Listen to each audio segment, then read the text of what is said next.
It's a capacity crowd as we welcome you to the Big 12 Conference here on ESPN. Oklahoma State won the toss, deferred their option to the third quarter, so it'll be the Wildcats to begin with the football out at their own 25-yard line. The best week of practice he's had since he's been in Manhattan. Not a single ball touched the ground on Thursday, guys. And the first one doesn't touch the ground. A little misdirection. And Ty Bowman makes his first catch of the season. How about the walk-on? No deep safeties. They're showing a zero blitz. They drop out. There's the slant again. Getting to the first down line again is Jaden Jackson. So 2 fourth-down conversions.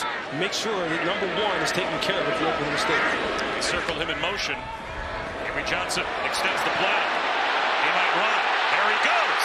Front right pile. Sneaks it in for the Kansas State touchdown. Limited time. That's his first this year, and it gets Kansas State on the board. Look at this, the full field read. He starts left, comes back right. He's looking to see if he can find someone in the back of the end. Play action. In rhythm. Over the middle and out to midfield goes Stribling. So Dejon Stribling. Gordon into the secondary. Galloping inside the 30-yard line. Surprised they didn't decide to go for this early. Logan Ward for 36. And the Pokes get 3.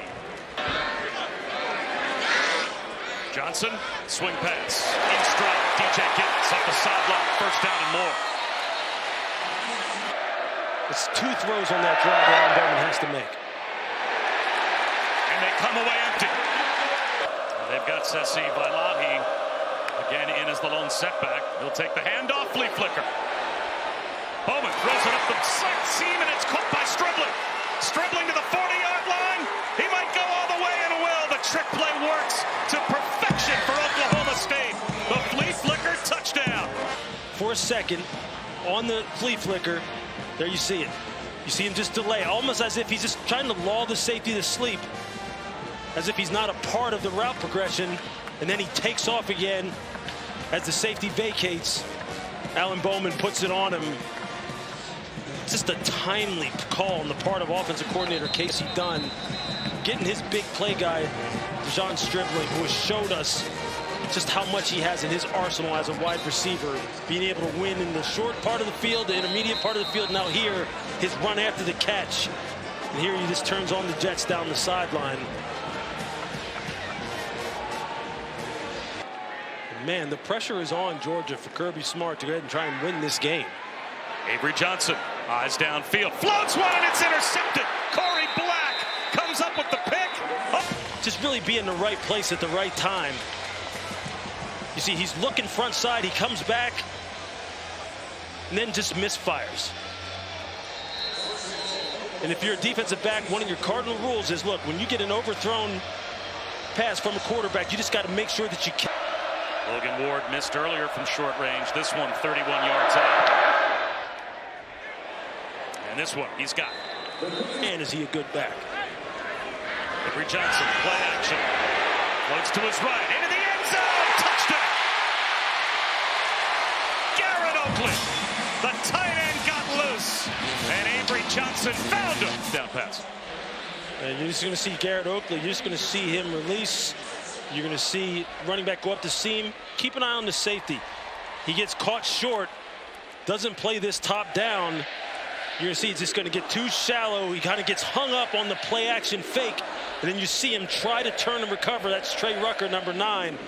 But that's when you have a good running game like this, and a team that constantly is showing you the football to the running back, what they're trying to do is always bait you as a second and third level defender. Will you stop your feet and allow them to get behind you? And they're constantly gaining that intel. They saw something in Trey Rucker and said, hey, we can get one on him. And they got it. That touchdown, you pretty much have to just run the table if you lose this game. Fumbling the snap is Bowman. And he gets buried behind the line of scrimmage. Did Kansas State get the football? They did. In like a zone read or an RPO type of situation, another shot's coming over the top. Pass protection. There's the shot. Wide open. Brown. Blown coverage. Possibly a stumble. It's a house call. Touchdown, Kansas State. Turf Mob sponsor or the DBs actually clicked feet. Now watch here. You're just going to see him take off. You're going to see this here. But watch the defensive backs. There you're going to see the wide receiver take an outside release. Maybe they touched one another. Maybe they didn't. But nevertheless, here you're going to get a better look at it. And there you just see Jayce Brown, one of the fastest players on the team, as you mentioned earlier, Avery Johnson's roommate. I think they did trip one another. And there you just see the corner, Cameron Epps, just not able to keep pace. You can just tell, you can just sometimes tell when an offensive coordinator sees how secondaries are playing and they see the safeties just coming up to the line of scrimmage. Breaking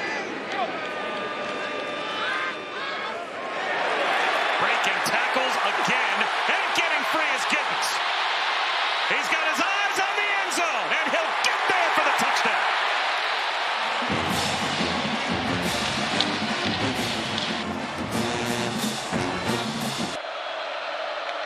Here comes the blitz off the edge. Bowman. Intercepted. Pressure in coverage. Make the quarterback speed up his process.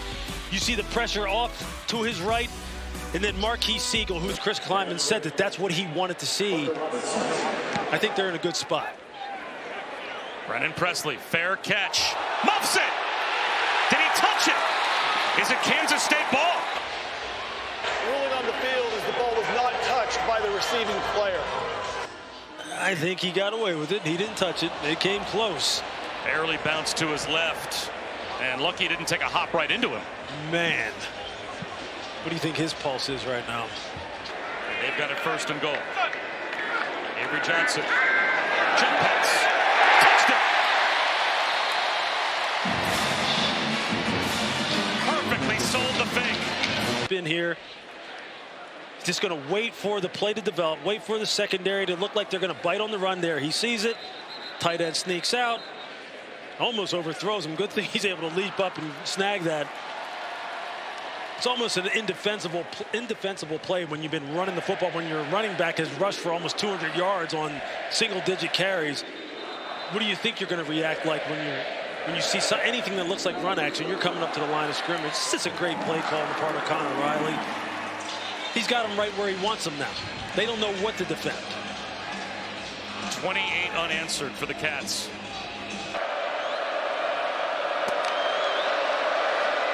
One-on-one for Shetron. Allowed to the pylon.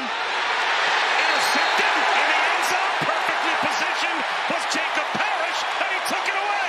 Back towards the receiver and find the ball because he had him locked down right from the get-go. He didn't give him any room to breathe at all. You can't play it better than that. Now they got the race car in there, David Edwards. Spinning out is Johnson. Avoids the sack. Tucks it under. Touchdown. Wow. It's just not fair, Bob. It's not fair.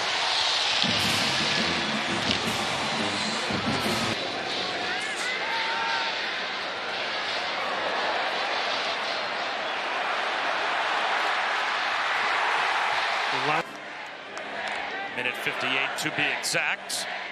And breaking free and looking for the end zone and finding it is Trent Howland for an Oklahoma State window dressing touchdown with 1:52 to go since the first half. You can see Trent Howland just jumped this ball right there. An impressive performance for Kansas State. And Oklahoma State left to pick up the pieces again. As Mike Gundy's team now has dropped their first 2 in conference play. But a 5-touchdown day for Avery Johnson.